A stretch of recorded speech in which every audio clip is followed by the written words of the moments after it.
बिस्मिल्लाहिर्रहमानिर्रहीम। बोलते कालम के साथ मैं आमिर रज़ान। और अगर आपसे मैं ये बात कहूँ कि पाकिस्तान ने भारत के ख़िलाफ़ ख़तरनाक शार्क समंदर में उतार दिया है। शार्क आप जानते हैं खूनखार मछली है और अपने सामने आने वाले किसी दुश्मन की कोई परवाह नहीं करती। जिस तरह ज़मीन पर शेर होता है उसी तरह से समंदरों में शार्क होती है जिसका कोई मुकाबला नहीं। इवन के व्हेल मछली भी इससे डरती है और ये बहुत ख़तरनाक होती है। लंबे दांत होते हैं और ये दांत हमने इस वक्त गाड़ लिए हैं भारत की पुश्त पर, यानी भागते हुए भारतीय नेवल जो हैं उनकी पुश्त पर गाड़ दी है। जी हाँ, बिल्कुल, ये मैं कोई अनहोनी बात नहीं कर रहा। पाकिस्तान ने जो है तीसरी आबदोज़ जो है जो कि हंगूर क्लास की थी उसको समंदरों में उतार दिया और उसकी इफ्तिताई तकरीब जो है उसका इनेकाद हो गया है। ये बड़ी खुशाइंद बात है और इसको नाम दिया गया है मैंग्रोव।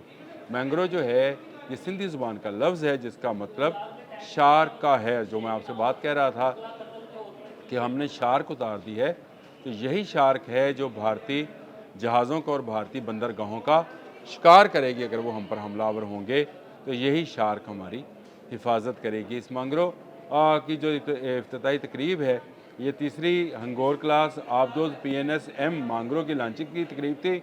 वुहान चाइना में हुई।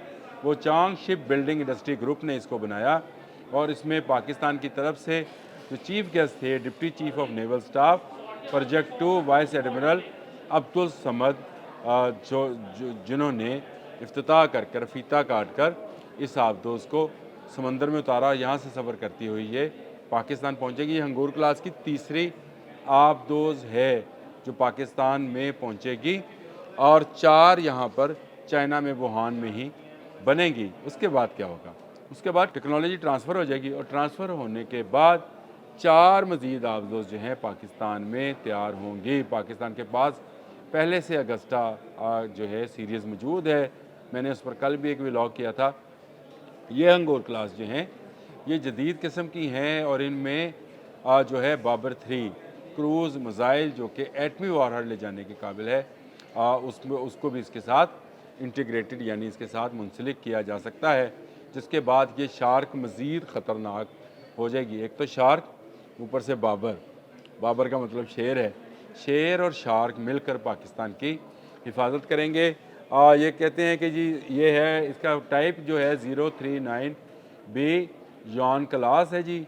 8 आबदोज़ें पाकिस्तान बननी है टोटल पाकिस्तान के लिए, 4 चाइना में और 4 पाकिस्तान कराची शिप यार्ड में बनेंगी, जिसके ज़रिए टेक्नोलॉजी है ट्रांसफ़र। आपको पता है पाकिस्तान JF-17 थंडर भी इसी तरह लेकर आया और उसके बाद पहला तो जो JF-17 था जो क्लास 1 का था यानी फर्स्ट जनरेशन का था, वो पाकिस्तान ने चाइना से लिया, टेक्नोलॉजी ट्रांसफ़र हुई। फिर उसके बाद ब्लॉक 2 पाकिस्तान में बना और अब जदीद तरीन जो है ब्लॉक 3 बनने जा रहा है।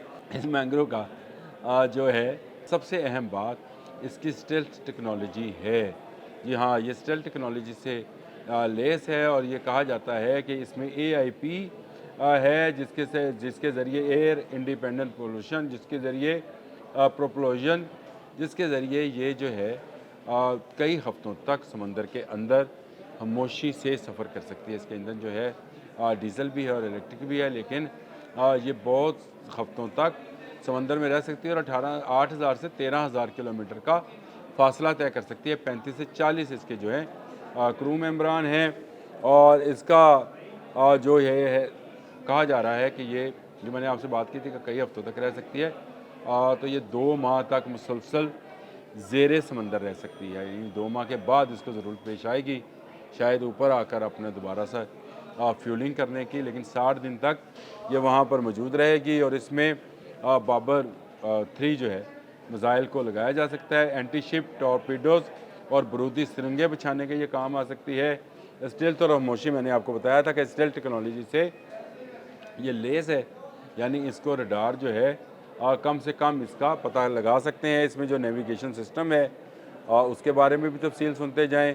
सोनार सिस्टम दुश्मन आबदोज़ों का जहाज़ों का जो है पता लगाने के लिए मौजूद है। इसमें इलेक्ट्रिक वारफेयर, दुश्मन के सिग्नल्स को पकड़ना और जाम करना, ये सिस्टम इसमें लगाया गया है। नेविगेशन जो है इसकी GPS plus inner shell system, इसके अंदर जो मिसाइल्स फिट होंगे वो इनर शेल होंगे, वो बाहर नहीं लगे होंगे, और यानी उनको भी पकड़ना मुश्किल होगा। और पाकिस्तान के लिए ये बड़ा ज़रूरी था कि कुछ ऐसी आबदोज़ें पाकिस्तान के पास हों जो लंबे तक अरसे तक ज़ेरे समंदर रह सकें और पाकिस्तान को सेकंड स्ट्राइक जो है मुहैया कर सकें। सेकंड स्ट्राइक से मुराद ये है कि पाकिस्तान ज़मीनी ऐसे मिसाइल रखता है जो एटमी हमला कर सकते हैं, लेकिन दूसरा जो सेकंड स्ट्राइक है वो ज़ेर समंदर इस आबदोज़ के अंदर मौजूद होगा, यानी बाबर 3 जो भारत के किसी भी शहर को और किसी भी बंदरगाह को निशाना बना सकता है। तो ये बड़ी अहम बात है। 15 अगस्त जिस दिन ये सारा अपना जश्न आज़ादी मना रहे थे भारतीय, उस दिन पाकिस्तान ने ये आबदोज़ जो है समंदरों में उतार दी और मैंने आपको बताया उसके लिए बड़ी शानदार तकरीब का इनकाद किया गया। और तीसरी है, चौथी बनने जा रही है, बन रही है।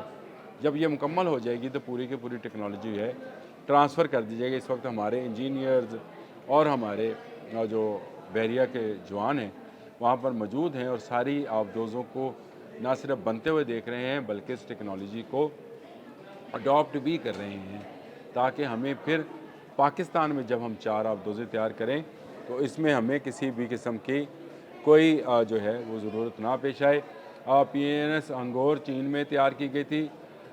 इसमें जो है इसमें हैबत भी एक हैबत है, एक मैंग्रो तो अब बनी है 2025 में। 2024 में अंगोर थी, हैबत थी, 2025 में ही इसकी लॉन्च किया गया था और 2025 में ही जो है मंगोर की है। अब 5 आबदोज़ें जो हैं इसकी बाकी रह गई हैं, जिसके बाद पाकिस्तान जो है उसमें उसकी आबदोज़ों की तादाद टोटल 13 हो जाएगी।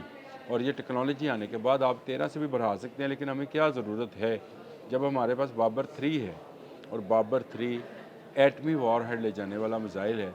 हमारी तरफ कोई एक कदम बढ़ाएगा तो हम उसका कदम वहीं पर गाड़ देंगे, यानी उसको वहीं पर रोक देंगे। भारत पहले भी समंदर के रास्ते आने की कभी जुर्रत नहीं करता है। आप उसकी तारीख उठा के देख लें, अभी तक तो वो समंदर के रास्ते कभी हमारे सामने नहीं आया। जब भी आया है उसने मार खाई है।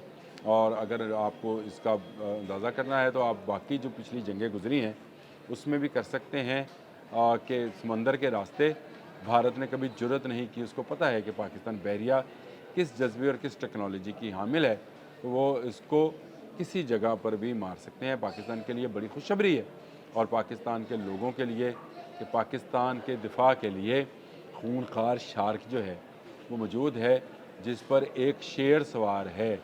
मैं अगर आपको ये नज़ारा जो है देखने के लायक होगा कि एक शार्क के ऊपर शेर जो है मिलकर पाकिस्तान की हिफाजत कर रही है, पाकिस्तान के लोगों की हिफाजत कर रही है, मैं तो बड़ा खुश हूँ। आप भी खुश हो जाएं और अगली तफसीलात आने तक दोबारा मिलते हैं। अब तक के लिए इतना ही। अल्लाह।